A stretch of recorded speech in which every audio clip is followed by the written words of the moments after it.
Afterward, the little man came in and asked, "Now, Madam Queen, what is my name?" She first asked, "Is your name Kunz?" "No." "Is your name Heinz?" "No." "Is your name, perhaps, Rumpelstiltskin?" "The devil told you that! The devil told you that!" shouted the little man, and with anger he stomped his right foot so hard into the ground that he fell in up to his waist. Then with both hands he took hold of his left foot and ripped himself up the middle in two.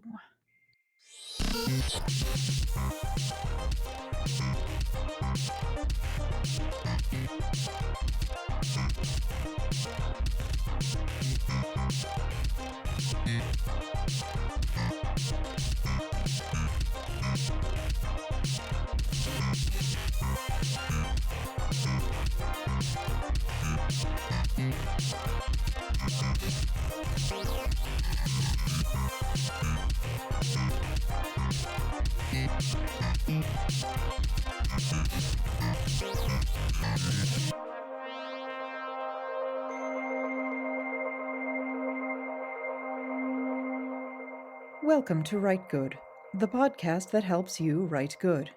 I'm Raquel S. Benedict, the most dangerous woman in speculative fiction. Joining me once again is JR of the Podhand. Recently, JR, you and I recorded an episode about a phenomenon we're calling squee-core, basically sci-fi fantasy fiction that is quippy, fluffy, moralistic, fannish, Joss Whedon-esque, and it likes to present itself as important activism, but mainly it's just middle-of-the-road escapism. And that episode drove people insane. It got a lot more attention than I ever expected. I sincerely thought I was shouting into the void here.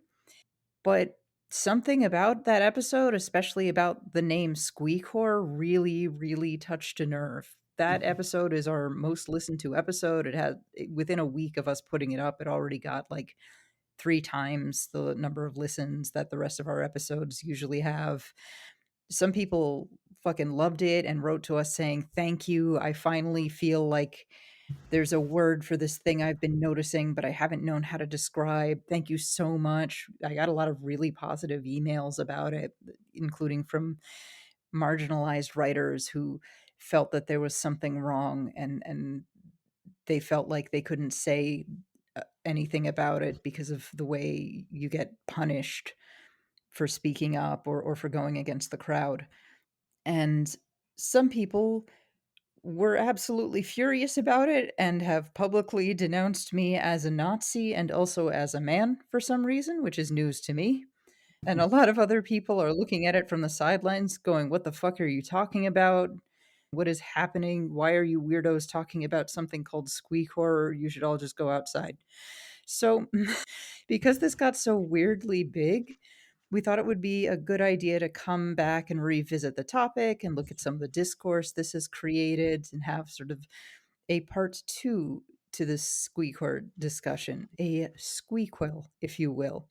So, JR, thank you for coming back. How are you feeling about this? I got a little bit stressed out by how much attention it got, but you looked like you were having a fucking blast.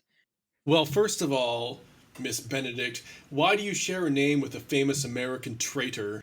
Like, what kind of middle school fucking nerd are you if you really think that's an own? What Well, I kind thought of it you was. share the name? He betrayed us in the Revolutionary War. No one cares. Who the fuck are you, Johnny Tremaine? Come down, man. Also, you're white, Yeah, which is true and fine, but also that's an own for some reason. yeah. Also, white Latinx. That doesn't. No, okay, fine. Those don't That exist. doesn't count. Those don't exist. They're They not don't real. exist. They Argentina don't doesn't exist. exist. Puerto Rico definitely doesn't exist. Yep. It doesn't exist. It's not real. It's very strange. Yeah, it's very weird where a bunch of people who are significantly whiter than me and who have ancestors that came over on the Mayflower are like, "Well, you're just a white woman." Like, well, you're an even whiter woman. What are you talking about? Shut the fuck up. White people love to call white people white people. You are We love even it. whiter. We love You it. are purely wasp. You're powder. It's one thing we can't stop You're a doing is calling Morlock. white people. I know. You're white. You're also white. You You culturally appropriated that away from people of color. It's rude. They're calling you Karen, which is also adopted from AAVE. Right. Right. And the irony of like an upper middle class, sort of middle aged white woman calling someone else a Karen for making fun of their bad writing is kind of like, what? It's like throwing a fit because Starbucks doesn't have enough caramel sauce today and then calling the barista a Karen. You've got Yep. this backwards. But that's kind of how it is now. Like, the only people who still use the word Karen are generally the people it was invented to describe. Yeah, once it filtered down to now it's being used by right wingers, which is very funny. You were kind of collecting unhinged responses and having a very good time. And did you expect this to get the kind of response that it got? No, I didn't because nothing.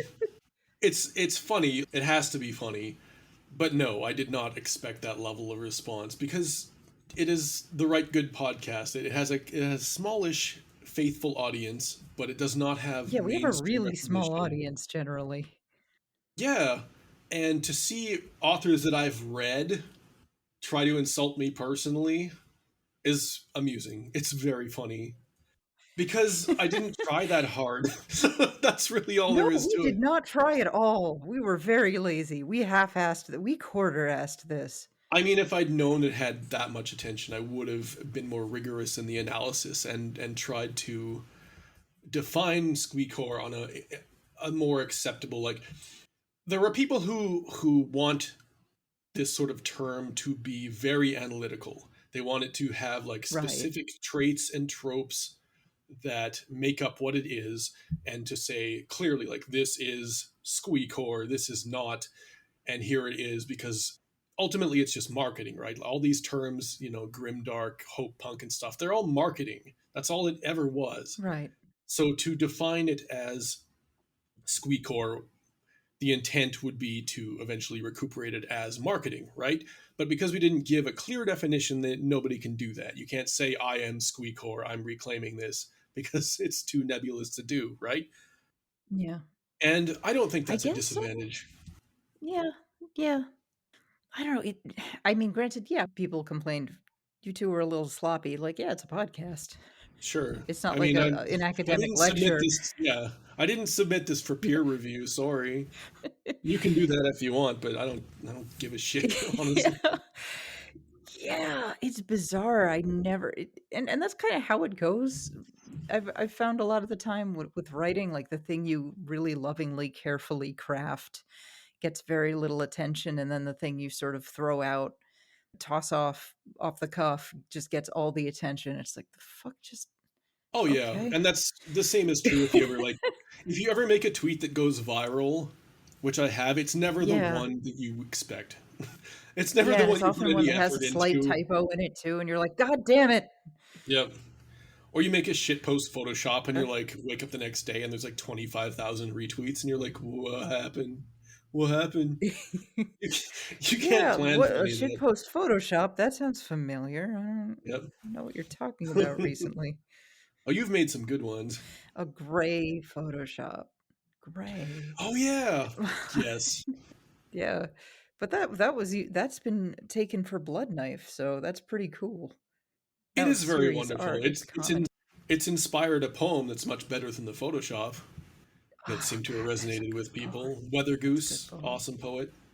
Yeah, legitimately great poet, and we'll have to link to that poem in the episode notes. But anyway, why do you think it took off the way it did? I, again, was not expecting anyone to notice, and now Jeff Vandermeer's following me on Twitter. Silvio Hell yeah. Moreno Garcia was talking about. Jonathan Scalzi is beefing with me, and when I told that to my brother, who's a really big sci-fi fantasy fan, he said, like, "Holy shit, that's a huge deal, Raquel." It's what? How? Why? How did this get so huge? Well, my theory, and it's not a theory, it's just a hypothesis that is not peer reviewed either. It was just in the air. Like, there's always, well, not always, but there has recently, for the last 5 or 6, 7 years, been a dominant mode that has not been identified or named. And a lot of people who both love it and hate it notice it, but they didn't have a name for it. And that's probably the only reason that I think it got that much attention. Because when you name something Yeah. that's in the air, in the culture, people are going to respond in one way or another to it, whether it's good or bad. Yeah. Yeah. I have seen some people try to name it. I do think Hope Punk is an attempt to try and name it. I've seen the expression Torwave. I've seen someone refer to this current time as the Rainbow Age, and none of it stuck. But for some reason, squeecore really, really, really stuck. It stuck people in a good way and also in a bad way, but it stuck. It is I someone sent us me a an article in on like a Swedish zine where they're talking about it. Someone was recently interviewed in the Journal of the British Sci-Fi Writers Association talking about it. We have a Know Your Meme page about it. Yeah, it was I very did bizarre, to not be expect honest, this. It really because stuck with people. it was an in joke. It was just a joke, really, like as a term to begin with, but it caught on with us, at least, with our little group, the Rite Yeah, Good was crew. I think it was Halvey in our Discord used it, and we went like, "Oh fuck, that's a perfect term. We got to use it." And we just used it as a jumping off point to talk about how there is a dominant mode of fiction of short sci-fi fantasy right now. There is a sort of style and trying to get at it. And I sure touched a nerve, although I don't think it would have gotten as far as it did if we didn't have this amazing, bizarre, meltdown, screaming, melodramatic, semi-misogynistic question mark response from a lot of fucking Hugo winning Oh yeah, big I mean, big writing contract awarded writers. they accused us of being misogynistic, and they called us every name in the Yeah. book, which is very amusing, Yeah. right up to Nazi and fascist. And like part of that is because the squee portion of it sticks in people's craw because they associate the word squee with teenage girls, and thus to say squee in a pejorative way means you're doing misogyny. And that's not really what I associated the term with. Yeah, I associate it just with fandom in general. Yeah, like squee has been used since the 90s, the early 90s. I think it came out in the news groups in like 30 years ago, right? Oh, And wow, it I didn't wasn't know that. gendered then for sure. I mean, Jonan Vasquez used squee as the name of his comic back in the day.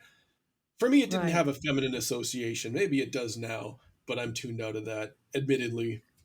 But squeeing is Yeah, something that I is gender yeah. neutral. It is an embarrassing display of, mm, I would say cut this part, but we define squee before as a sort of triumphalist fist pumping moment, Right. right? That has always been part of escapism to some degree. And that is not inherently a negative. So Right. I guess my thoughts are a little more complicated than just squee being bad. But Yeah. I mean, one of the people who got really mad at us was some sort of fan podcast that had, at least for a while, a segment on their show recurring, calling it like, and now the squee section, where they'd get very, very excited about some book or something that was coming out. what podcast was So that? if you're going to be offended by this word, you're using this word to describe yourself. Unless this is something like, no, you can't use it. This is our word. Right, Which it is, is their I'm word. sorry. No, That's why squee they is were not so a pissed slur, off. guys. You're gonna have to get over that. It's not a slur. I think that's part of the reason they were so pissed off is because squee is their word, and we just said it in a mean way. That's all there is Yeah. to it. Now, did you notice something weird that for some reason people seem to get madder at one of us than at the other? Yeah, very And which curious. was it? And what reason could it possibly be? I have no idea. Why would anyone Look, ever be mad? How what reason what could they be madder at the woman unless they're biased in favor of protecting Canadians? I think that's probably it. That's right. That's right. No one could Yeah, it's ever a be pro mad at Canada me. bias. It appalled me how they talked about you and how they have all these not overt and yet very obvious ways of signaling these horrible racist and misogynist things. Oh, yeah, yeah, there's this kind of an interesting thing that happens where they'll simultaneously, like, deny your identity or your gender or whatever, while also using the dog whistles of Yeah, that identity against you, like saying, "Oh, you're not really, you're not really Latinx," while also saying that right. you're a violent, unstable person who doesn't belong here, like, "Oh, wait, hold on." I did see that. Or like, I mean, "White Latinos exist." You know white exactly. Latinos exist. They know that. That's the problem. That's what makes it so evil is that they know that.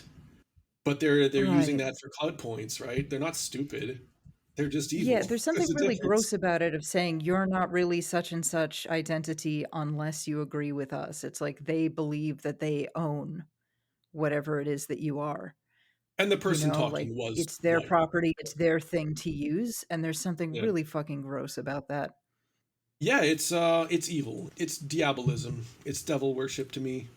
Because they're doing it on purpose, right? They're not dumb. Oh, yeah, and they do it very often. The way people talked about Isabel Fall, they were on one hand, these were a lot of the same people, were on the one hand saying, like, "I don't really believe you're a trans woman," and on the other hand, talking about her exactly the way that TERFs talk about trans women. Like, this person is pretending to be something they're not to invade our space and hurt us where we're vulnerable. Like, that sounds an awful Oh lot yeah. like what TERFs say about trans women in locker rooms. It's almost fucking Yeah. identical. It's the exact same So logic. so how do you say you didn't know she was a trans woman while talking about her in this way that was very obviously transphobic and transmisogynistic? And they do it over and over and over again. I've seen over and over and over again. There's a real tendency to call Latinx writers dangerous and unsafe, and there's a very, very long history. I don't need to explain this in too much depth of that is a common Latinx or anti Latinx stereotype of, Oh, you're absolutely. violent, you're unstable, you're unsafe, you're not, you shouldn't be here. You're hysterical. You're too loud. But that's Yeah. the level of Mm. liberal racism where they're like, "Oh yeah, I totally get that Get Out was making fun of liberal racists." And they're at that level where they get that, but they're still liberal racists. They're the Get Out enjoyer level. Or liberal racist or liberal transphobe or liberal misogynist because good god, I All really those can't stress overlap. enough how misogynistic contemporary science fiction, no matter how feministic they claim to be, no matter how many strong female characters they put in their books, it's an incredibly misogynistic community, and you can tell because every time they get all in unison angry at someone, it's a woman. Oh yeah. Every time. It's a woman, except for George R. R. Martin, he's the one exception. But Well, whenever one they're thing. randomly picking some person for the 2 minutes hate, it's a woman. Oh yeah. Always. I mean, I've seen it a billion times, and it's it's always the same, and it's always the same people behind it. It's. I was going to talk about this later, but Yep. like in a lot of ways, we anticipated the reaction because we had to couch our words in what should be obvious that we love diverse fiction, we love diverse authors, more perspectives, and Yeah. more I spent more a life very long experiences. time on that episode talking about how frustrated I was seeing how little respect the genre has for stories by Latinx authors that talk about Latinx issues. I went on and fucking on about that. Yeah, absolutely. We talked about that to death, and I think the people that were smart enough to listen, they definitely heard that. But a lot of the people who they just they either believe so fully in horseshoe theory that they call us reactionary, or they completely ignore the fact that we are leftists. Yeah. They I think quite a number of them straight up didn't listen to it or only partially listened to it and just decided this person made me mad. So obviously they're a bad person. They must be a Nazi. That's it. And that's that's it. really that That's all there ever simplistic was. shit is the thought process. And then they just sort of passed it on and this great snowball of bullshit ran down a hill and that's what happened.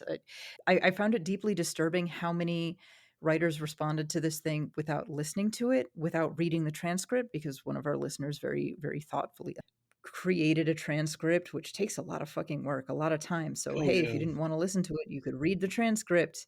it was available and how many people responded to it without reading it without listening to it. And then other people based their responses on these lazy non responses. And it was just this chain of fucking bullshit. And as a writer, as a critic, you should listen to or read the thing you're critiquing. This is really fucking basic. Really, really, really basic. If you're forming an opinion on something, especially if it's enough to publicly denounce a person and call them a Nazi, you should probably actually like read the whole thing out of Oh some yeah. sense of fucking professionalism or being an adult. And astonishingly few of them did. And Hmm. it's saddening and disappointing, but not surprising either, because I guess if these people actually read shit, they would write better than they do. Yeah, I mean, the nature of social media is to create these dog piles and these tempests. And there are a lot of people I blocked outright just for being morons, right? Just you read one tweet and you realize that you're never going to want to interact with them on any level ever again.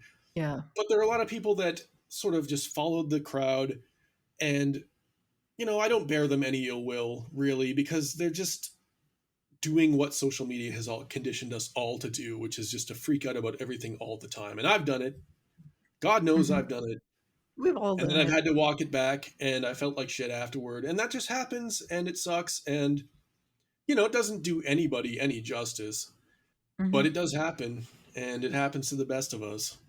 But if you're a writer, if you're a critic, if you're a person who's presenting yourself as a serious voice in literature, you have a professional obligation Oh yeah, if you have a blue to check, to do your fucking homework, yep.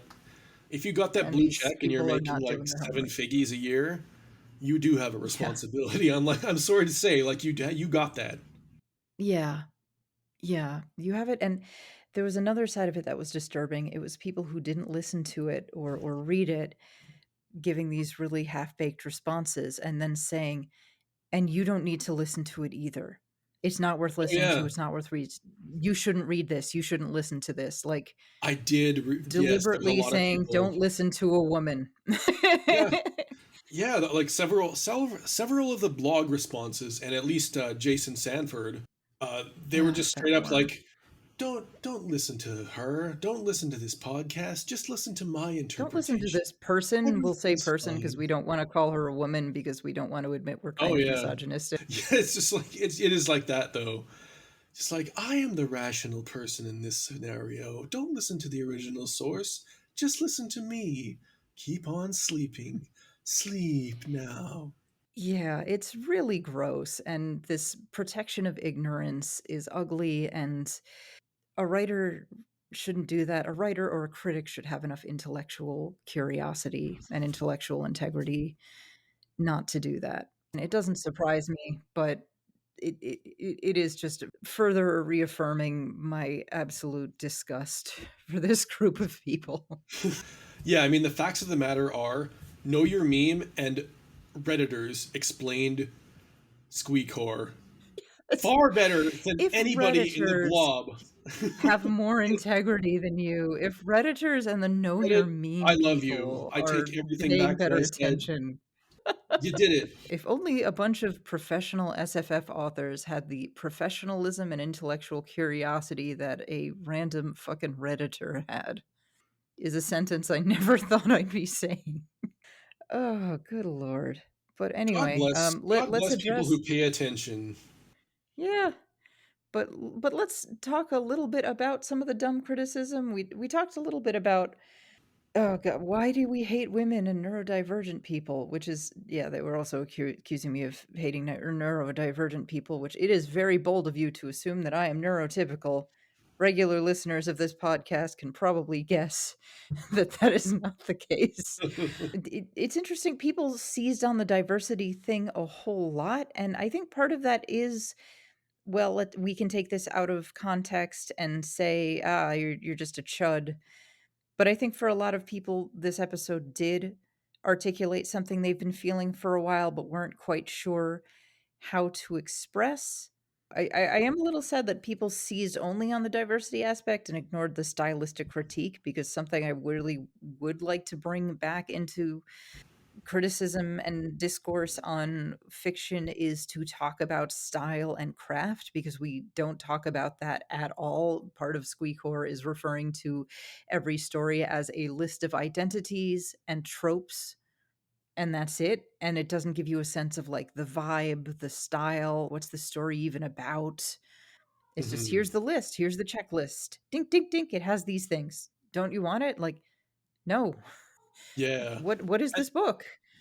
and that's something we skimmed over it, but it is definitely due to, the TV tropesification of marketing of these works, where Right. you'll have tweets being like, "Oh, this new novel has enemies to lovers. It has blah blah blah. It has tropes. It's marketed in terms of the tropes that it contains, with no actual detail Mhm. of the style or the emotional content or the themes.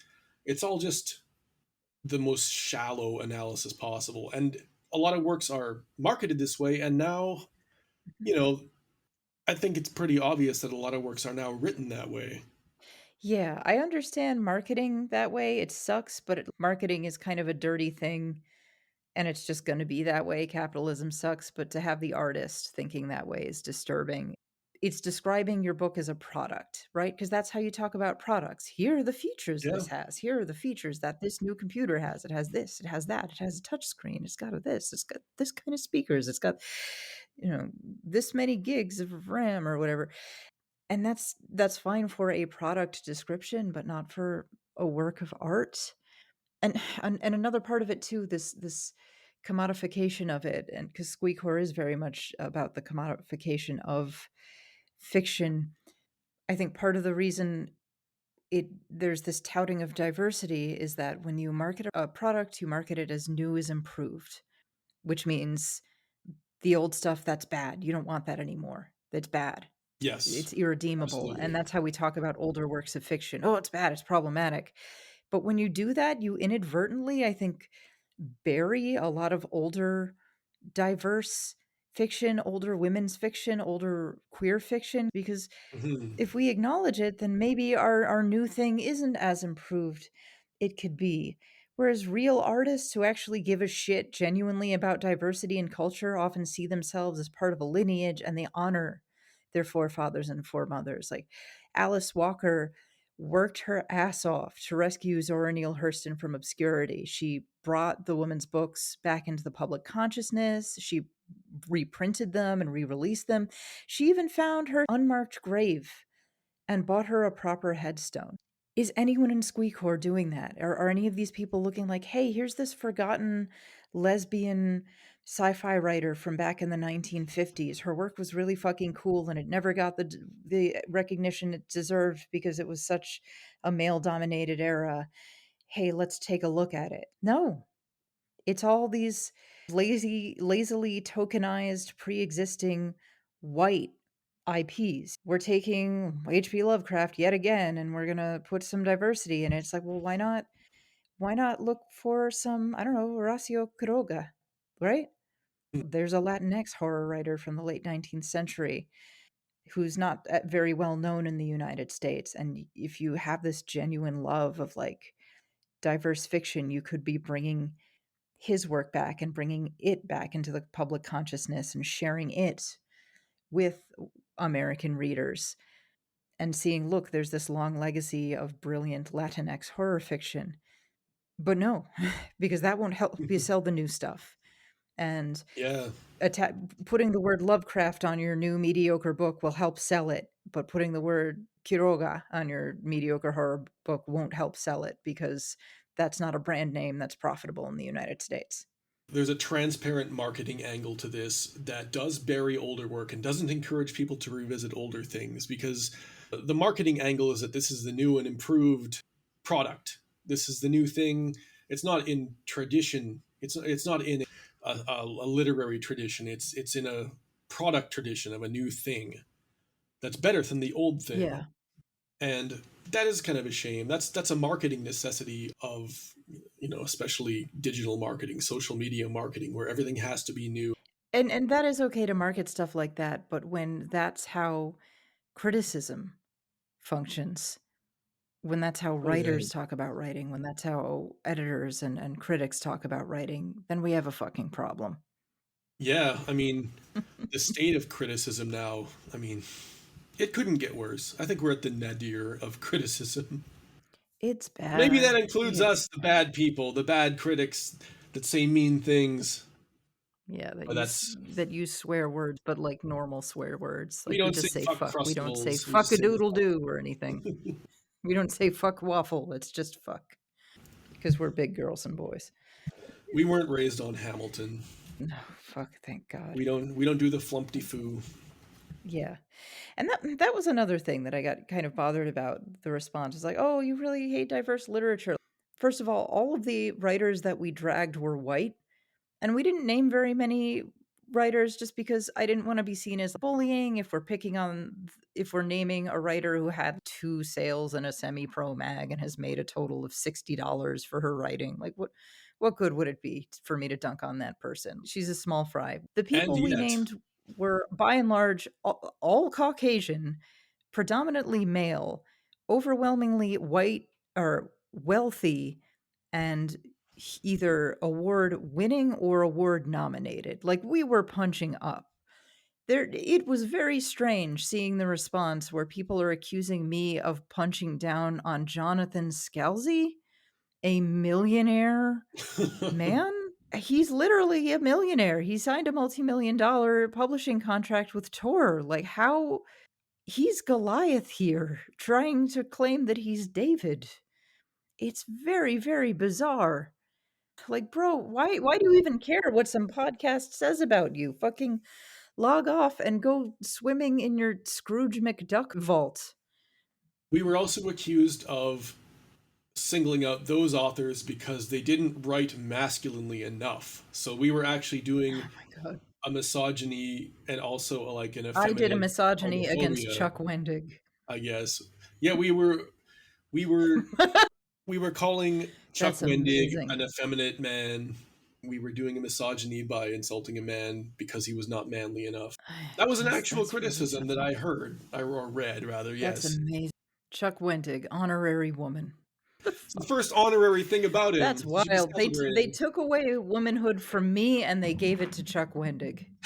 That is truly special. They're gonna make Jonathan Scalzi Puerto Rican next, I guess. I don't know. Chuck Wendig is femme coded. I'm sorry, you can't make fun of him now. Amazing. That's truly, oh my fucking Jesus. It's ridiculous because of all the criticisms we made, they had nothing to do with being traditionally masculine. No. I mean, that's patently We obvious to didn't anyone say it who was actually unfair. listened. We didn't say it was girly, we just said it sucked. We were We not just said comparing it it to like sucked. Norman Mailer or some like hypermasculine shit. No, Like, no, it's not. come I'm on. like, why can't you write more like Cormac McCarthy? Now that would be cool, but that's not going to happen with them. That and our recommended writers at the end were very many of them female, queer, POC. Abby Mayotis and Ted Chang, who we both highly recommended, are both people of color.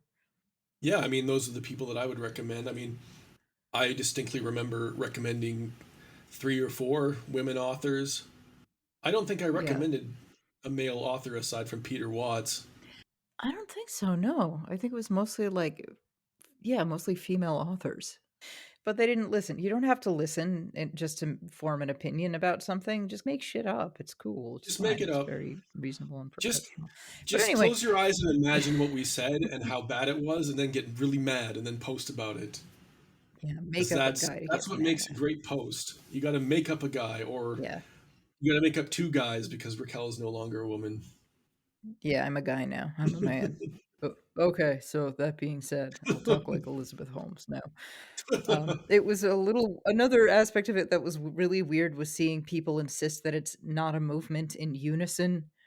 And it's the same group of people who give each other Hugo Award nominations, insisting as a chorus, "We're not a movement.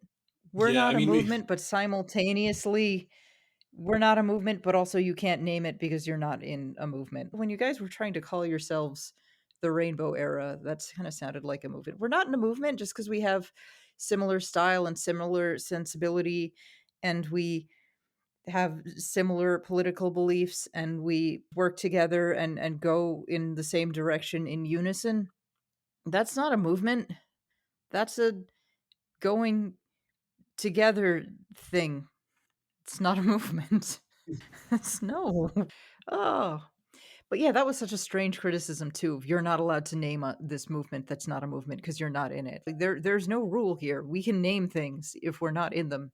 Most movements are not named by the people in them unless they have a Well, manifesto.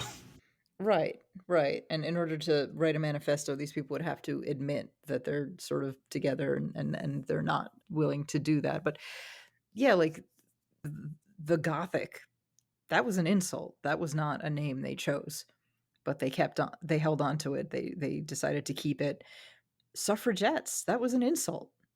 An anti-women suffrage person started calling suffragists suffragettes, and they just decided, okay, that's actually pretty cute. We're going to keep that. Yeah, it happens in music all the time. Like shoegaze was coined by a Yeah. critic. Heavy metal was coined by a critic, not by a musician. I'm going to It's like guess these things grunge happen was all the probably time. not chosen by the people who made it. Probably not. I have trouble. I'm guessing punk wasn't either. Punk kind of seems like that started as an insult, I would guess. Knowing the etymology of punk, yeah, I've never looked into it, but that sounds about right. Yeah. So the idea that you can't name something if you're not it is very silly. One of our previous guests was quoting a writer named M. John Harrison, who was originally talking about the new weird. Yes. The struggle to name is the struggle to own. So I think this is why there was such an emphasis on you can't name this, you can't name this.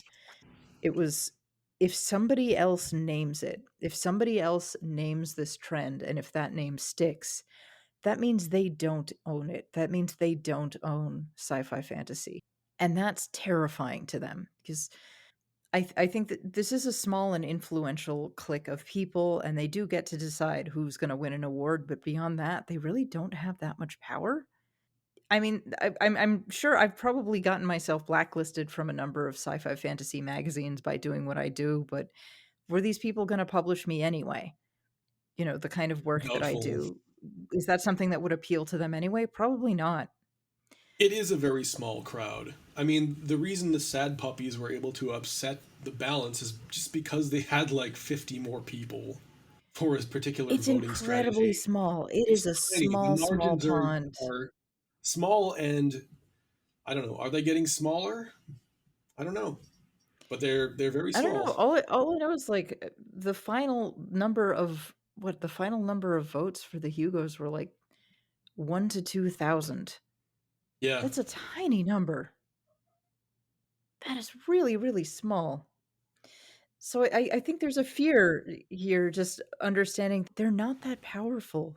They don't really own sci-fi fantasy, and they have outsized influence because they've been able to sort of seize on influencer culture, and they've been very good at promoting themselves as I'm the voice of this, I'm the voice of feminism, I'm the voice of social justice. mhm. But they have very little power, and there's not that many of them. And I think there's this constant fear they live under of losing control of that bully pulpit that they have. And when somebody else can come in up with a sarcastic name that describes them and no one stops them, it's like, you don't own sci-fi fantasy. You don't own it. And if the fact that that name sticks means now everybody else knows that you don't own it. Yeah, yeah. That about sums it up to me.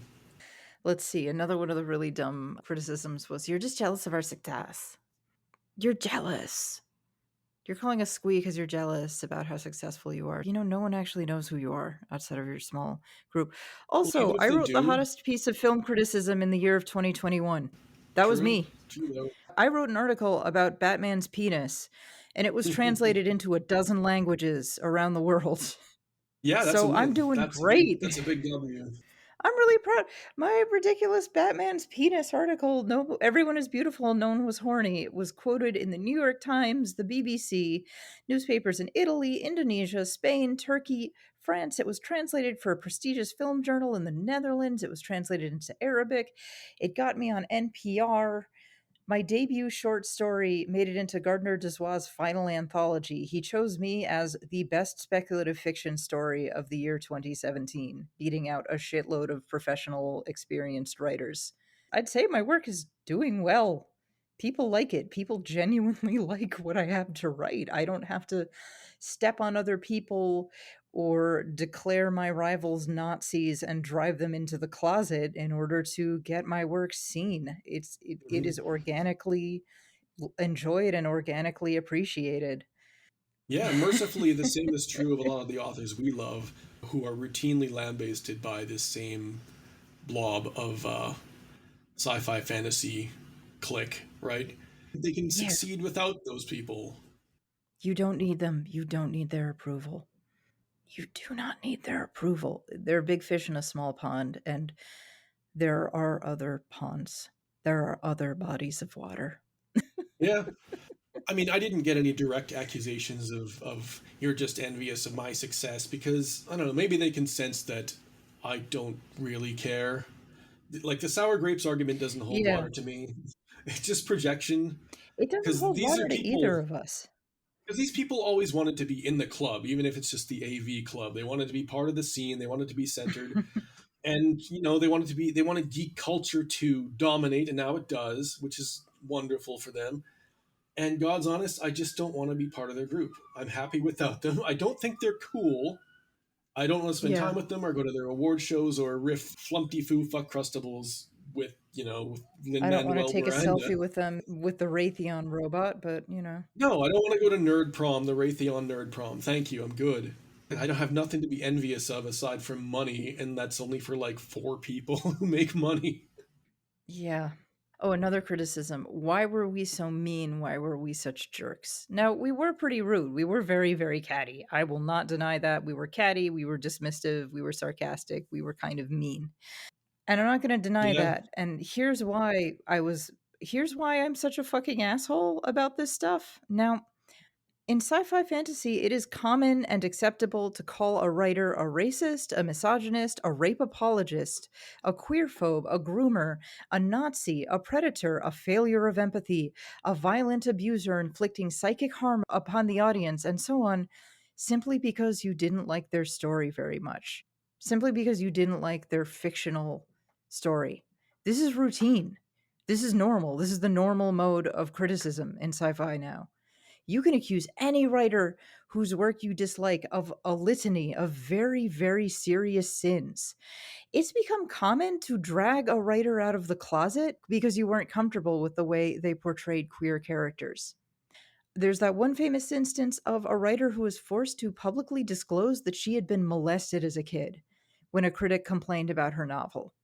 When a college Hmm. student made a sassy quip about wanting to keep a white millionaire lady's YA romance novel off her school's reading list because what she actually wanted on the list was a serious nonfiction book about racism in the criminal justice system.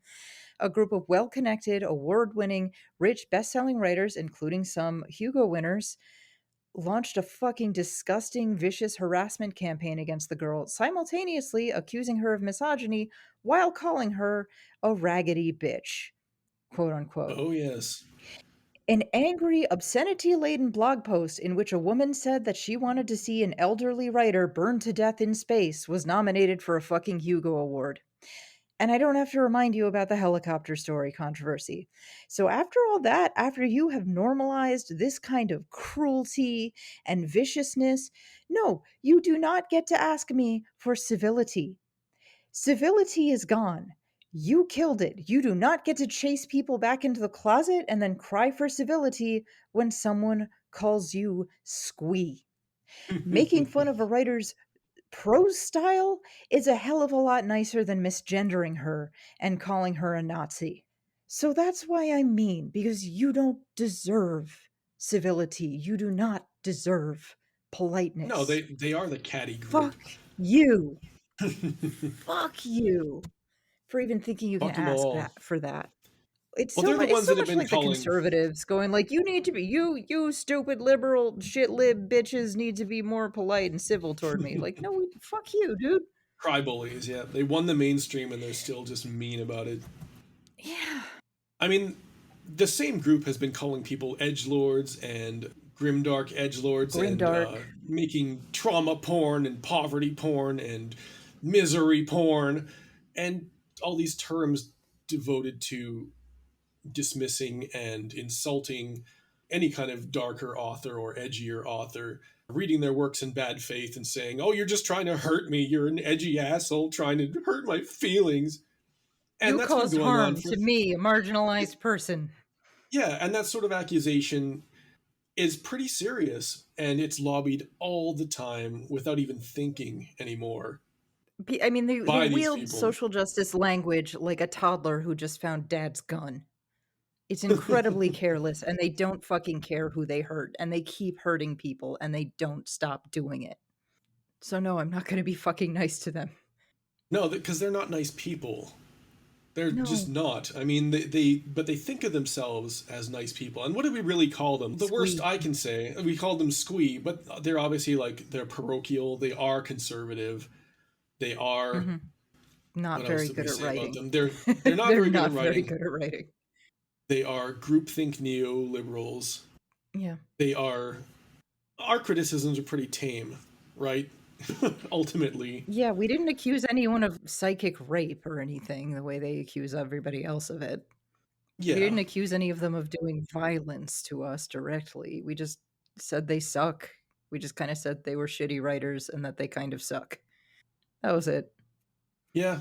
And for a podcast of, such lowly stature to reach multiple New York Times bestsellers with storied 30-year careers only to have them I flip out. know. That was funny. That was wonderful. That was pretty That went funny. further than I thought. That was some splash damage. I never I'm kind of proud imagined. of it. It's wild. Yeah, yeah. But Including anyway, Jonathan let's move on from Stelzy. that. I know, God. I just wanted to bring up that one But thing where he got into an argument with Simon McNeil after the blog post about squeecore, yeah, that was so and weird. that was so funny. Like there's hundreds of Because like Simon McNeil was a lot more like sedate and thoughtful than we were. He really put things in a very thoughtful, calm, measured way. yep. And Scalzi was Yeah, fucking it was a furious. great rejoinder. And Scalzi got Yeah. into it with him online. It was very funny. Like there's hundreds of identical like 50-year-old software guys who are Scalzi's core audience. They're all reading these very simple tweets from McNeil and then they're going like, I don't understand this. It's just word salad. It don't make no sense. Damn, you're Yeah. really telling on yourselves. McNeil is very erudite and he knows a lot more about theories than I do, or like pretty much anyone does. But one thing he's not is hard Yeah. to understand. Maybe No, if you'd no, read he's something very other than straightforward. Scalzi, you might have a better vocabulary for this stuff. That's all I'm saying. Read something other than Yeah, like Python for dummies or whatever the fuck. it's a rhetorical strategy very similar to the kind that far-right people use. I see Tucker Carlson will use that, where he'll look at a mildly complex, but not super complex statement by a leftist politician or like a CDC official about corona protocol and then act like, I don't understand this. This is impossible to understand. Gender is a social construct, but you feel you're really a woman deep down and you need surgery for it? I don't get that. That doesn't make sense. It's impossible. Like, it's no, it's not that impossible. You're just pretending to be fucking stupid so that you don't have to engage with any of the arguments in it. That's it. It's a Yeah, thought there is killer. that.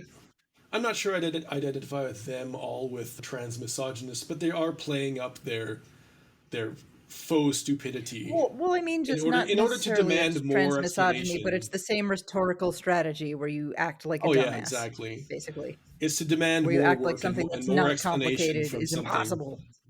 Yeah. It's to Yeah, exhaust you. It's the tactic is almost like sea lioning. It's to demand more explanation right. and get people to trip over themselves and hopefully catch themselves in a contradiction, right?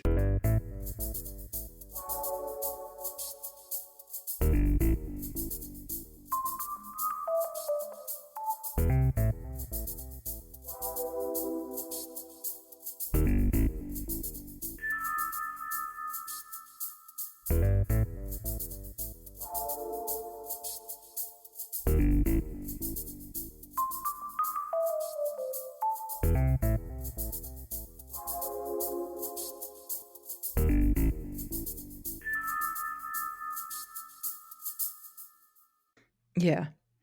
But anyway, moving on from really, really fucking dumb responses, let's go into some thoughtful responses, some thoughtful criticism. So let's first take a look at Farah's essay from Long Pale Road, a quick thought on squeecore. So Farah writes, I don't think these criticisms are wrong, just that I think there is still plenty going on in fiction that is characteristically not this. Like trans girls evading rules of crowdfunding sites to publish transformation porn, or even anarchists and communes making zines. One problem I have with this argument is that as much as it rails against the mainstream, it still takes the premises of said mainstream to define what is the state of the art. This limits the scope of one's fight of self expression to merely dethroning the dominant rather than transforming the circumstances which form them. At most, this cathartic rage can be harnessed to push some writers you think deserve fame up the New York Times bestseller list. But isn't there more we can demand, even as creatives? Yeah, I did have a bit of a response to that. I love it and I can see the truth of it. This was posted shortly Yeah. after the debacle, and I didn't address it all that much online except to retweet it and tell Farah that I agreed with her. But this in particular is really important because I've always been a booster of smaller art. Indie films, Bandcamp music, self published prose, small press stuff, zines, webcomics, Twitter artists, anyone that's an independent, right? I watch Hollywood movies and read the bestsellers to keep up with the conversation, but they rarely grip me as much as an indie thing does. I have so little interest in the publishing machinations and the bestseller list. God, the life of a professional writer or like an aspiring professional, like those Gary Dickhead writes accounts, all these like coffee tea snark dickheads. It's so choked off. It's so robotic. I hate the culture of it. And Farah's right about all of that. I grew up in geek and fandom circles. My first art was fan art. My first fiction was fan fiction. But I think looking back, that I took the opposite lesson that a lot of people did. Like I was never looking for mainstream validation, either for myself or the stuff that I liked. I always saw it as a community or a subversive community, a subculture or a counterculture, as opposed to this shark angling for clout, this mainstream zombie like hunger for validation. And I always liked smaller art, stuff that was unfiltered and raw, sometimes amateurish or messy, like black metal recorded in a garage, webcomics done in MS Paint, like things like that. And I actually ended up meeting everyone in the Rite Gud community because of an author I'd been following since she was self publishing on like Gumroad. Her first couple novellas came out there. And that was Gretchen, of course. To know her is to love her. So I really do Right. agree with Farah on that point. Yeah. Yeah, Farah has a very good point there. I can't really argue with that. Yeah. So let's look at Simon McNeil. Simon had some really thoughtful responses. Two, he talks he refined a lot where we were kind of messy, and he refined a lot in terms of what is a movement, is this a movement? So I'm going to quote from him. It's not surprising that the movement that Right Good are gesturing toward in their podcast is nebulous. Most are. Futurists and Dogma 95 are the exception, not the rule, when it comes to artistic movements, and an attempt to deny a movement exists because it doesn't have a manifesto that everyone within it has signed on to is just an act of self delusion. And honestly, a lot of this constructed movement fits very well with the Hope Punk manifestos anyway. Frankly, it requires an act of willful blindness to ignore how screen representation has impacted narrative styles across the last 2 decades, or how significant authors like Wendig have been influential as trendsetters in this regard. Likewise, it is an act of willful blindness to ignore the triumphalism of Addison and Scalzi in the lionization of liberal progressivism. As I mentioned, Rajaniami goes so far as to embed this in his metaphysics. The dominance this movement encompasses is diffuse, but aligns with the class position of these authors such that a very bourgeois moral order is allowed to reproduce within literary culture. The alternative proposed by the Sad and Rabid Puppies, varying from a conservative retreat into the past to outright fascism, was roundly banished to the margins by this dominant group, and that's well and good. They should be told to fuck off. But a half decade on, we've seen very little to unseat these aesthetic indicators, or, especially, these ideological ones. And this includes the adoption of liberal blind spots like a failure of science fiction authors to recognize a Raytheon logo or understand why that is bad. This isn't to propose an all encompassing dominance. What is being sketched as a dominant movement isn't like Sherwin Williams covering the world in paint, but the contingent dominance it enjoys is visible and will remain present until some opposing force unseats it. Will anything unseat liberal triumphalism, though? I mean, that has been the default mode of at least the 20th and 21st centuries. Yeah, I sure. Yes. I say this with zero reason to believe it, but sure. But I do think that Well, something will we unseat. knock on wood, something better will come, not something worse, I because there I are think we worse will things. unseat it. Shit changes. I don't think the current clique is going to stay in power forever. People are going to get sick of their shtick. People are going to get I'd tired really of it. They not already want are. the extremely tiresome tradcath superversive weirdos to take over. I don't think so. I don't think that'll I don't think they happen. will. No They're one's too reading boring to that. take over. If you look at them, they don't even have like they have at most of them 300 followers on social media. I don't think they're going to take over. That No could one's change reading their with shit. one post by like Ben Shapiro. Always got to be on Oh god. guard for these guys. I know. Ew. Ew. Ew. Gross. Now, there was one thing. I do think we probably should have specified in the original Squeecore episode that we were thinking more about short fiction than novels. There is more freedom in novels, definitely. There's more freedom to explore a little more creatively, I think, in novels, even though the Squeecore stuff does get hype a little bit better, but some you can still break through with some really, really sharp, weird, non-squee novels. But short fiction is traditionally where you cut your teeth, where a lot of professional novelists break in. And it's a valuable you start off by writing short stories and then you go for a novel. And it's a valuable format to practice writing in. You'll learn how to structure a complete story, you learn how to get to the fucking point, you learn how to cut the stuff that doesn't need to be in there. It's this practice ground, it's a proving ground. It's boot camp maybe. And if the short story market is dominated by this style, then new writers are missing out on some of the growth that might make them great novelists. Some other responses this generated, and this did generate some interesting and thoughtful responses from some big writers. Fucking Silvia Moreno Garcia, author of Mexican Gothic. Holy shit, we did that book for a book club episode.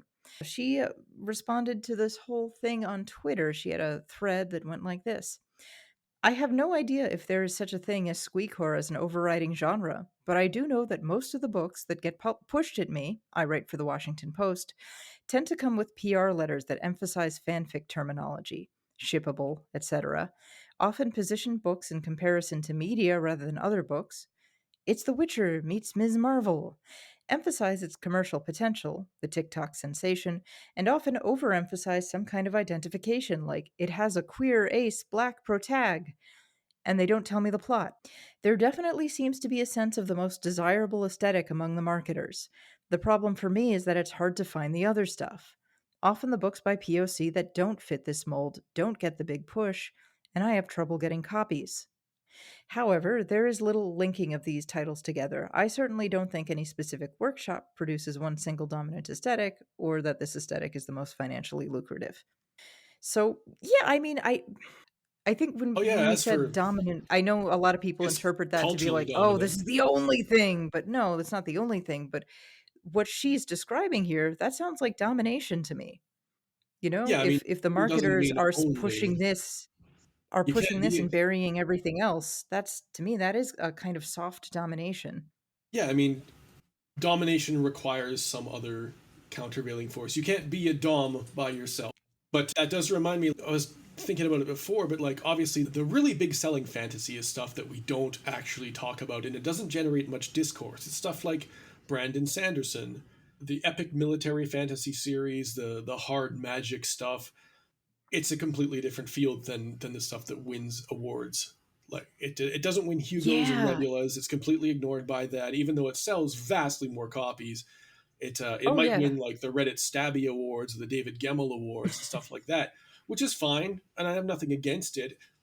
But it is not dominant in the discourse the way this stuff is. Which I Yeah. don't think it's a value judgment so much as just an interesting observation of what gets talked about, what gets hyped up, what gets talked about in mainstream press, things like the New Right. York Times or the Washington Post or the other mainstream outlets that have increasingly gravitated to reviewing sci-fi fantasy, which they did not do like 10, 20 years ago, but now they do, but they are specifically choosing the awards bait, the squee approved people, which is interesting. Yeah. And I'm one of those people who's like, oh, if the mainstream press likes it, it probably sucks because their track record has not been good. Yeah. Yeah. Now, let's see. Another comment we got from a member of our Discord. In R&R, that's Revise and Resubmit, for my Pitch Wars novel, asked me to make the lead characters more shippable, with shippable moments. Part of the point of the story, for me, has been showing an established queer relationship as just a natural part of the characters' lives, not the only relevant aspect of those lives. So in this case, we see an adherence to that style kind of pushing away what was supposed to be this organic queer relationship and turning it into something that feels, I don't know if I know the phrase emotionally objectified might sound kind of weird, but I don't know how else to describe it. Commodified. Commodified, maybe, yeah, into Because it something is literally cheaper being and used as a cuter. marketing term. It's Yeah, rainbow capitalism. and there's something kind of gross about that because I mean, if you're talking about good representation, I think here's an established long-term queer relationship that's going well. I think that's a good thing to show. Yeah. That's a really good thing to show and make it more shippable. Well, what does that mean? Make it more shippable. Well, if there it's actually an established queer relationship, then is it a ship anymore? No, that's a good question. Right? Like my understanding is Doesn't a lot of shippability the big rely on ships are the? things that are not relationships Yeah, it relies on the as will they much. or won't they factor. Yeah. So now it's like, are you asking someone to take these two characters and separate them? You know? That's a good question. I'd Put like in to. almost like more of a queer baiting type of thing instead of an I actual demand an queer explanation relationship? from the marketing hack who wrote that, Yeah. Yeah, but I don't know. because it So seems instead like of if you showing a are a queer yeah. author, you will be boxed into something like that, or you'll be forced to change your work to be more marketable in that way. Yeah, and there's something really gross about it. There's something cheap and tawdry about it. It's like telling an actress, "No, we're gonna make your costume a little bit sluttier to get people to watch it." Like, but it doesn't make sense. I don't feel like she would wear this. Well, tough shit. Show me your tits. It just kind of feels like that to me. I don't really like it. I got this beautiful email from a BIPOC writer, and I'm gonna avoid saying too many personal details because I don't want this person to get like outed, basically. If I can make a listener comment, I think that one thing that maybe not emphasized enough is the level to which underrepresented writers find themselves coerced to comply with the dominant squeecore colonizing force at every aspect of the process. Yes, you mentioned that inserting ethnic characters into non ethnic narratives sell the best, and I'm inclined, based on my own sales record, to agree. But failure to comply here means not having a seat at the table at all. If you somehow make it past that bar, there is a constant, overwhelming push to strip out anything too dark, too sexual in the wrong way, not sexual enough in the right way, too critical of colonialism, of capitalism, of whiteness. Eventually, it starts to feel like you are just being asked to be a different person because these aspects of you that you have put into your own work are seen as unpalatable, which means you yourself are unpalatable. Bleak. Like it's bleak, and the thing that I've heard over and over and over from the sort of squeecore crowd is we love diversity, but if you're taking POC, if you're taking queer authors and trying to cram them into these templates, cram them into these formula, that's fucked up. That's not Yeah. that's not helping them. That's dehumanizing, man. It's awful. Now, but moving on before we start getting going, I want to also talk about precursors to the idea of squeecore. Shockingly, we are not the first people to complain about the state of sci-fi fantasy and to come up with a word for it. There have been words for the thing that's wrong for a long time, and I think there have been people who've named, if not squeecore, or something similar to squeecore, or something equivalent to squeecore. 1991, Donald Keller wrote about something he called the fantasy of manners, basically a style of urban fantasy that got real big in the 80s that tried to imitate the comedy of Manners' style. It sounds like the use of the phrase has shifted, but in Keller's original article, from what I gather, I couldn't find a copy, it seems to have noted that a lot of the writers who make this stuff were the first generation to grow up on TV. So TV influenced their style a lot. And some of the writers Mhm. included in this classification were Stephen Brust, Emma Bull, Ellen Kushner, Delia Sherman, Caroline Stevermer, and Terry Windling. Now, That's an interesting criticism at the time. I mean, I've read a bit of Stephen Brust. I've read a couple of the Vlad Taltos books, and I've read Ellen Kushner's at least one of the Sword Point books. And it's been a while, but I don't recall too much of the TV influence. But or at least I don't quite get what Donald Keller was aiming at specifically in saying that. But there was an author that I want to talk about, or a blogger that I want to talk about later, who coined the term novelistic style. hmm, Wesley Osem was the blogger's name, and he had some really particular notes about cinema and TV's influence on prose, and it includes the use of hmm, cinematic scene transitions, the really abrupt scene transition with the usually with the chapter break or the asterisks or whatever, and a really close third person point of view, and general TV style editing of scenes where there will be like a hmm. cliffhanger to every scene and flashbacks and flash forwards that are very severely structured the way a TV scene would be. And I'll link it later, but this blogger was not super critical of it. Like, obviously, many people have written things Yeah, like this. Like Game of Thrones, like George R. R. Martin was a TV writer, and his work does show that. yeah, He's pretty much exhibit A of the novelistic style, but he doesn't ignore the yeah. interiority of characters. He has Right. a lot of thought process and a lot of emotional resonance just in the way people think that you cannot do in TV. So there are both advantages and disadvantages to this, but Yeah. it's novelistic style or novelization style was an interesting term for this that actually captures a lot of the stylistic quirks that we were talking about or that we alluded to but didn't actually talk about that I think is well worth reading about. Yeah. Now, I'm looking to 2012, Paul Kincaid reviewing the best of the year anthologies in the LA Review of Books. He didn't come up with a name, but he wrote something that made people very mad in sci-fi fantasy. Holy shit, people got mad at him over this, and it is a scathing review. It is fierce and devastating, and I'm very glad that my name was not included in this because I wasn't published yet, because I would have to like go into hiding or something. But I think he gets a lot of what we're saying too. The overwhelming sense one gets working through so many stories that are presented as the very best that science fiction and fantasy have to offer is exhaustion. Not so much physical exhaustion, though it is more tiring than reading a bunch of short stories really has any right to be. It is more as though the genres of the fantastic themselves have reached a state of exhaustion. In the main, there is no sense that the writers have any real conviction about what they are doing. Rather, the genre has become a set of tropes to be repeated and repeated until all meaning has been drained from them. Judging by these three books, the genre is now afraid to engage with what once made it novel, instead, turning back to what was there before. We might tinker with the details, but it seems that no one has much interest in making it anew. Woof! I mean, that's brutal, but I think that could also be written in any Brutal. year because Yeah, I that's don't get the probably sense true. that sci-fi fantasy or any genre fiction now is like objectively worse than it was 10 years ago, but there's always been a tension between pure escapism and the hacks who just write for money and churn out, content trademark sign versus the people who are really taking it seriously as an art form. And Mm. I think the main difference now is that digital marketing and social media marketing changes a lot of that.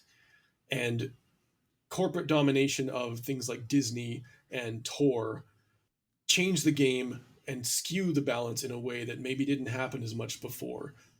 But these are all just like I different guess so. affects, and the criticism seems to be the same all through the ages and always was and always will be. Like 20 years from now, people will probably be making similar arguments about hopefully not worse authors, but maybe a lot worse. Yeah. There will always be hacks. There will always be Let's people see. who don't care. There will always Of be course. the people of the world who just see a buck to be made. And I think now Yeah. maybe because of geekdom's domination of the mainstream, those people have come back in number in a way that they haven't been since like the golden age. Hmm. Yeah. That's my theory. No, that's not my theory. That's my hypothesis. Don't pick it apart as if it was peer reviewed, because I just pulled it out All of my right. ass. Yeah. Now, there was also another precursor to squeecore, Nick Mamatas, who complained that we were just trying to get attention by releasing the squeecore episode, released his own squeecore episode on his live journal in 2008 when he came up with a term he called fantatwee. The Marx quote about religion being the opiate of the masses, both what it actually says and how it is usually presented so that it appears to glibly suggest that religion is just a racket, comes to mind when I read Clark's World magazine slush. We receive a lot of stories that I have begun to call fantatwee, a portmanteau of twee and fantasy. I haven't published any, but if you're very curious, a fair number of them end up in Fantasy magazine. Dis. Fantatwee is fantasy with an ellipsis. The implications of the story and its themes are omitted so that the act of reading, and I suspect writing, is mostly purely palliative. There are two major families of fantatwee, the first being the retold unconstructed fairy tale, or the first being the retold unreconstructed fairy tale. Those Woo! That's stories the recite a fairy 2008, tale. baby. Sorry, go on. Yeah. These stories recite a fairy tale, generally something from Grimm, and very often a retelling of Snow White, and sometimes Snow White with vampires. The second type of fantatwee are stories about how awesome fantasy stories are. Unfortunately, fantatwee is all about second order escapism. Many great stories have elements of escapism, but also a twist of thematic screw that lets the reader know that not everything is strawberries and cream. Hard choices get made. Misery abides. In the film version of Return of the King, Frodo may have had a big pillow fight with his friends and then moped around the house for a bit.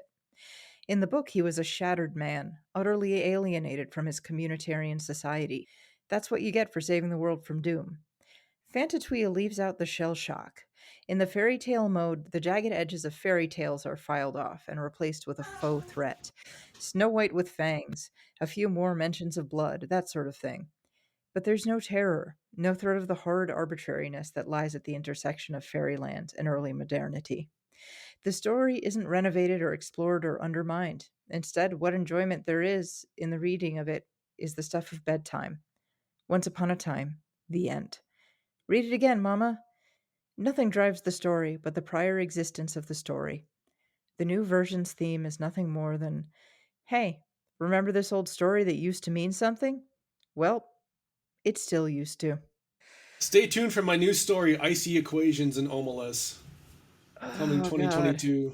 Look, I don't know, we're gonna do Cinderella with robots. Okay. I do remember that. That's why I commented. It is a very 2008 thing. That was the thing back then. The retold Right. fairy It tales, still like is. the Xerox infinitely shitty version of like an Angela Carter story. Yeah, that was that. That was the thing back then. It was so bad.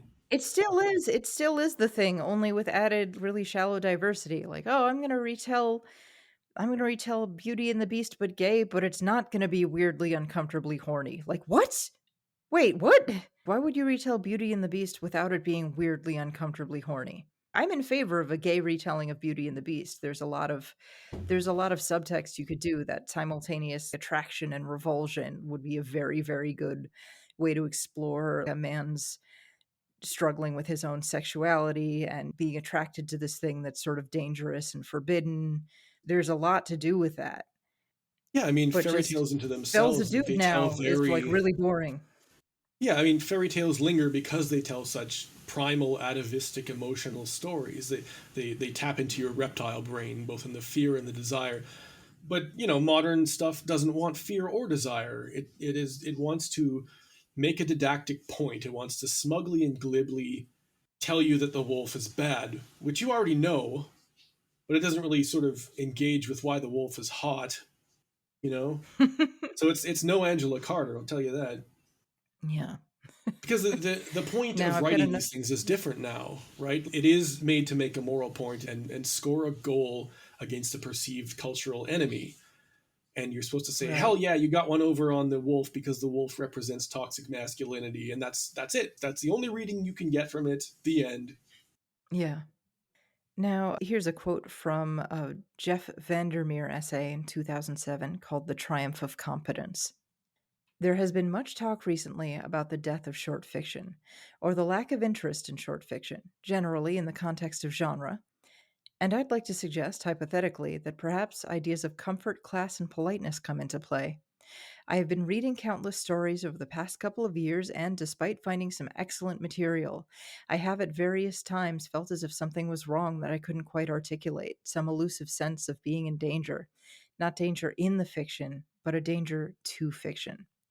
The more I've thought about it, the more I feel that my general apathy when reading a lot of fantasy short fiction today comes from finding it in a profoundly disturbing, if sturdy, middle class professionalism.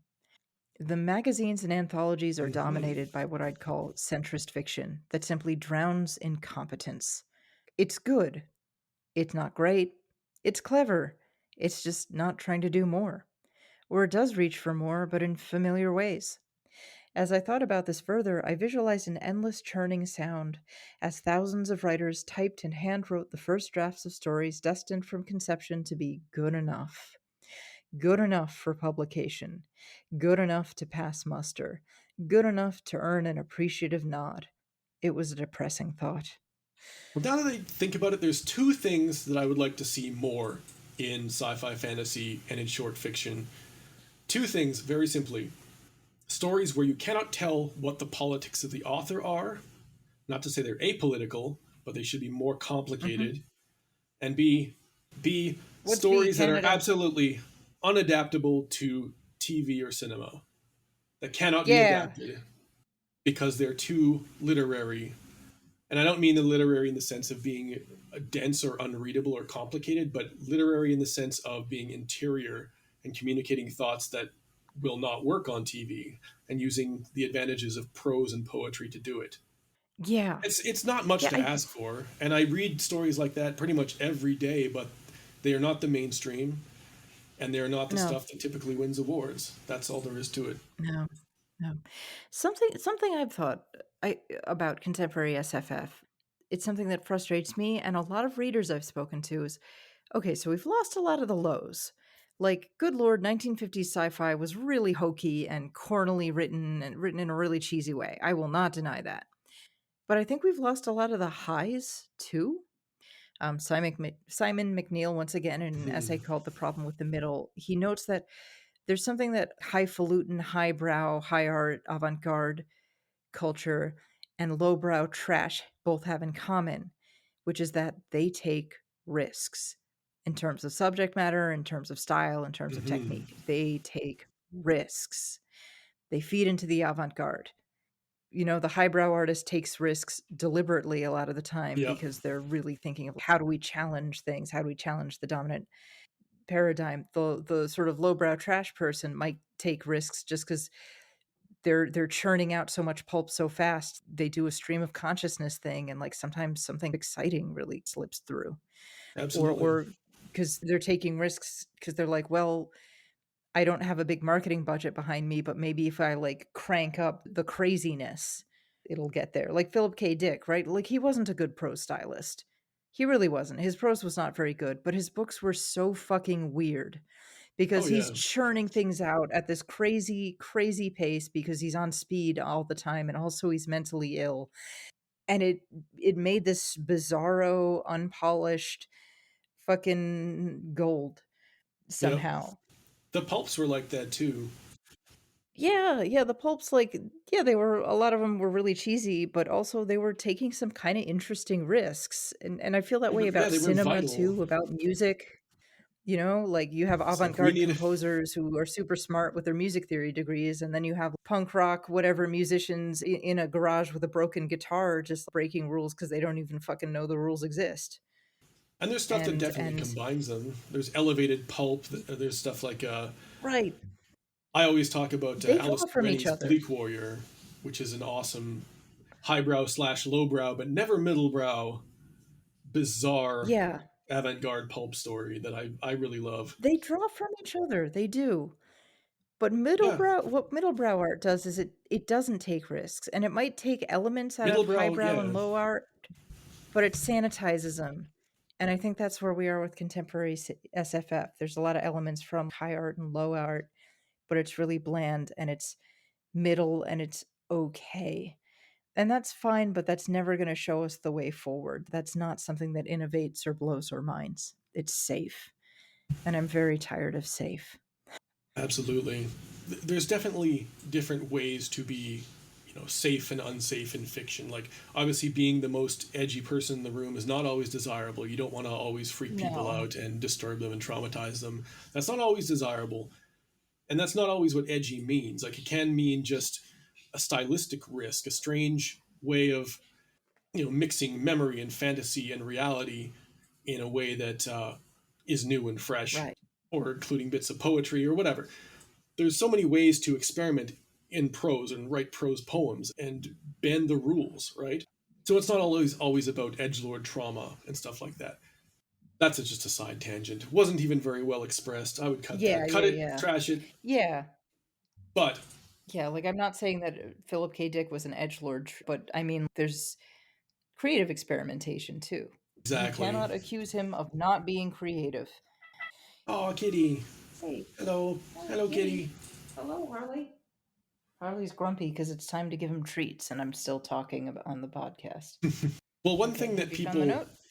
yeah, uh, that was part of it. But one thing that people who were very angry demanded was to know, like, what is specifically like a squeecore text versus what is not.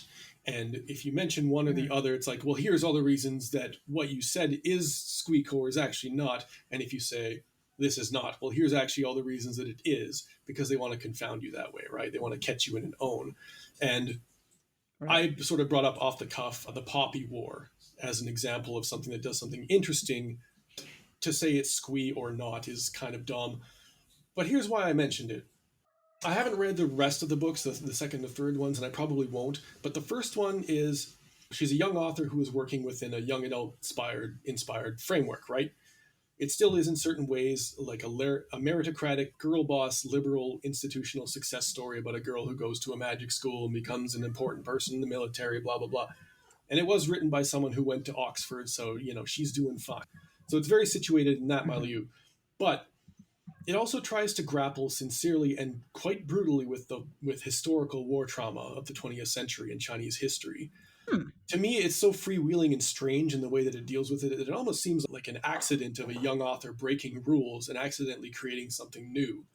And I don't know if that, Hmm. I don't want to condescend to her to say that she did it accidentally, but it has the sort of brightness and strangeness of a young person breaking those rules. So she's in a way she like subverted this liberal triumphalist bullshit that we're talking about, and she ended up with a pretty despairing portrait of like how people lose their humanity during war and the horrible realpolitik choices they're forced to make. And sort of like you start off the book thinking it's going to be like a young adult novel that's super palatable and hits all the right notes. And by the end, you wonder if you've just read like Joe Abercrombie fucking with you. It's interesting. It's really interesting. And I mentioned it not to hold it up as a prime example of anti-squee, but just to say that there are interesting things being done that stand outside of the expectations of squee. Yeah. And I don't know, anti-squee would be like Thomas Ligotti, and I always recommend him. I'm always talking about him, but he doesn't factor into the discussion. He's not part of the mainstream. He doesn't matter to this, right? No. So I'm mentioning mainstream works that could point the way, or at least signal something new. Okay. Well, cool. All right. So we've been talking for a long ass time, so I think we'd better wrap it up because this episode's going to be huge. Woo! Before we go, where can our listeners find your work? Right now, we are bringing back the Podhand as soon as my co-hosts come back from wherever they are. We have some great Okay, stuff good. lined up. Very good. I'm glad to hear it. All right.